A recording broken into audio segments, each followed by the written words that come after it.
कक्षा 7 की हिंदी पढ़ाऊंगी और उसका पाठ 4 है। पाठ का नाम है कठपुतली। तो कठपुतली की मैंने कल आपको कविता बताई थी, उसका अर्थ भी समझाया था और कुछ शब्दार्थ बताए थे। आज मैं उसका अर्थ बता रही हूँ, तो सभी बच्चे ध्यानपूर्वक सुनेंगे और फिर बाद में अपनी नोटबुक पर उतारेंगे। देखेंगे पहला जो कठपुतली है उसके पहले भाग में है ये संदर्भ बन डाल के लिखना है आपको। कठपुतली गुस्से, ये पूरा नहीं लिखा है मैंने यहाँ पे, तो आपको पूरा में से लिखना है। पहला पैरा, कठपुतली गुस्से डॉट डॉट पर छोड़ दो, यानी कठपुतली का जो पहला पैराग्राफ है उसका अर्थ लिख लेना है यहाँ पर। तो इसका प्रसंग है काव्य, इसका प्रसंग देखेंगे प्रस्तुत काव्य। पंक्तियां बसंत भाग 2 में संकलित कठपुतली कविता से ली गई हैं। यानी प्रस्तुत जो पंक्तियां हैं ये वाली आपकी काव्य पंक्तियां बसंत भाग 2, यानी पुस्तक का नाम है आपकी का बसंत, भाग 2 में संकलित हैं, कठपुतली कविता से ली गई हैं और इसके रचयिता श्री भवानी प्रसाद मिश्र हैं। जो इस कविता के रचयिता हैं वो भवानी प्रसाद मिश्र हैं। तो इन पंक्तियों का अर्थ देखेंगे। कवि कहता है कि कठपुतलियां लंबे समय से पराधीन होकर जी रही हैं, यानी किसी की गुलाम बनकर जी रही हैं। उनके मन में स्वतंत्रता की अभिलाषा जाग उठी है। उनके मन में स्वतंत्रता की, हम भी आजाद हो, स्वतंत्रता की अभिलाषा जाग उठी है। अपनी परिधीनता को देखकर एक कठपुतली गुस्से से भर उठती है, यानी अपनी इस परिधीनता गुलामी को देखकर एक कठपुतली गुस्से से भर उठती है। और देखो क्या कहती है, गुस्से में ही बोल उठती है कि हमारे आगे पीछे इतने सारे धागे क्यों हैं। कठपुतली तुमने देखी होगी, कठपुतली का खेल देखा होगा कभी, तो कठपुतली धागों से चलती है, इस तरीके से दोनों हाथों से चलाते हैं एक धागा से।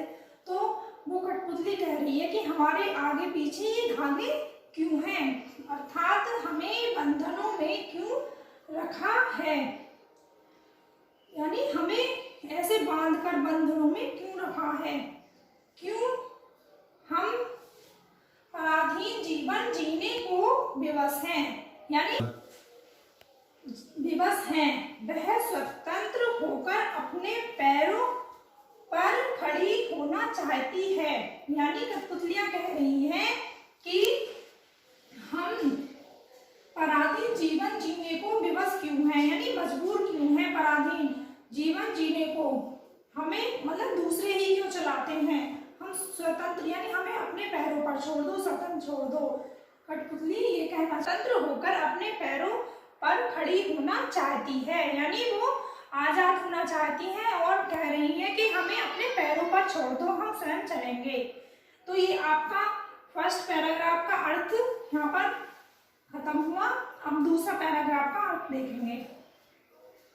दूसरा है सुनकर बोली डैश मेरे मन में जगी, यानी ये दूसरा पैराग्राफ है, लास्ट तक मेरे मन में जगी। तो इसका जो प्रसंग लिखेंगे आप सभी प्रसंग पूर्वक लिखेंगे, यानी जो पहले पैराग्राफ में लिखवाया है मैंने आपको वही याद करना, वही लिख लेना यहाँ पर या पूर्वक डाल लेना। इसका अर्थ लिखेंगे अब। एक कठपुतली को दुख से बाहर निकालने के लिए विद्रोह करते देख, यानी जो एक कठपुतली है जो विद्रोह कर रही है, मतलब उसका दुख, जो अपना दुख वो बता रही है और विद्रोह कर रही है उसके प्रति, तो उसका दुख देख या उसके मुंह से विद्रोह स्वर निकलता देखकर बाकी कठपुतलियों ने भी हाँ में हाँ मिलाई, यानी और जो कठपुतलियां थी उसके विद्रोह में उन कठपुतलियों ने भी हाँ में हाँ मिलाई कि हाँ ये कठपुतली सही कह रही है, ये हमें भी ऐसा ही कहना चाहिए, करना चाहिए।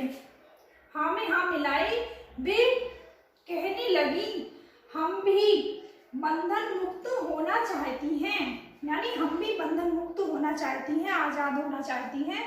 बहुत दिन हो गए ना हमारे मन का दुख दूर हुआ, यानी बहुत दिन हो गए ना हमारे मन का दुख दूर हुआ और ना मन में खुशी आई। यानी हम धागों से ही चलते हैं, धागों से ही हमें चलाते हैं, यानी हमारे मन में ना ही कोई खुशी हुई ना ही और दुख हुआ नहीं। हम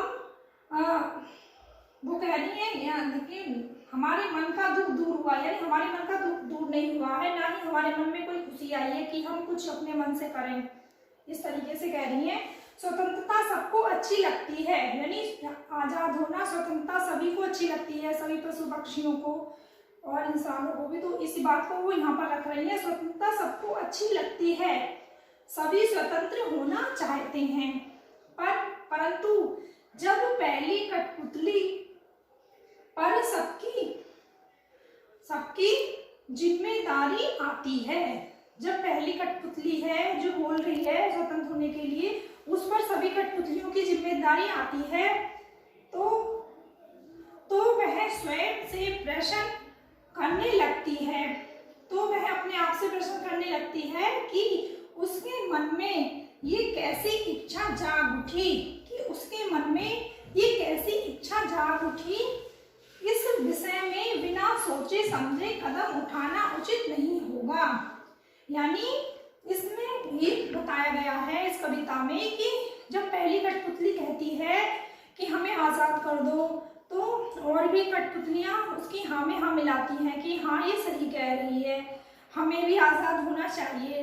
लेकिन जब कठपुतली, जो पहली कठपुतली है, वो सोचती है कि मैंने ही सबसे पहले कहा है, तो सबकी जिम्मेदारी, स्वतंत्र होने की जिम्मेदारी मुझ पर ही आ जाएगी, मतलब मुझ पर ही सौंप दिया जाएगा इनकी जिम्मेदारी कि इनको स्वतंत्र रखना है, किस तरीके से संभालना है। तो वो सोचती है कि ये तो मैंने कुछ ज़्यादा ही सोच लिया, इनकी जिम्मेदारी मैं कैसे रखूंगी। तब वो कहती है ये कदम, इसके बारे में हमें सोच समझकर कदम उठाना होगा। तो यहाँ पर ये आपका अर्थ यहाँ पर समाप्त हुआ। आप सभी बच्चे इस अर्थ को अपनी कॉपी पर करेंगे। धन्यवाद।